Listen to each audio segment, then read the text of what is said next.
মহিলাদের চুল পড়াও কিন্তু প্রচুর পরিমাণে আমরা পেশেন্ট পাই।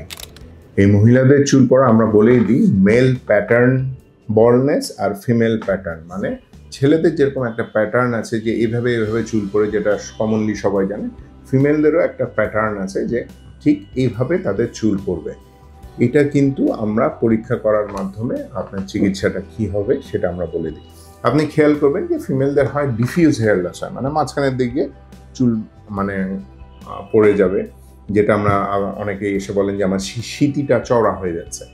এছাড়া দেখবেন আমাদের মেইলে যেরকম হেয়ার লাইনটা পিছনে চলে যায়, ফিমেলের কিন্তু খুব কম ক্ষেত্রে হয়। হ্যাঁ, তাদের হবে যারা খুব টেনে চুল বাঁধেন, তাদের সামনের দিকে হয়তো খালি হয়ে যাবে। সুতরাং আমরা ফিমেল প্যাটার্ন বল্ডনেসের জন্য কিছু কারণ রয়েছে, আমরা সেগুলো আগে আইডেন্টিফাই করার চেষ্টা করি এবং সেইভাবেই আমরা চিকিৎসা দেওয়ার চেষ্টা করি। ফিমেল হেয়ার ট্রান্সপ্লান্ট খুব কম ক্ষেত্রে লাগে, সুতরাং যারা এ ধরনের সাফার করছেন তারা সরাসরি যোগাযোগ করুন।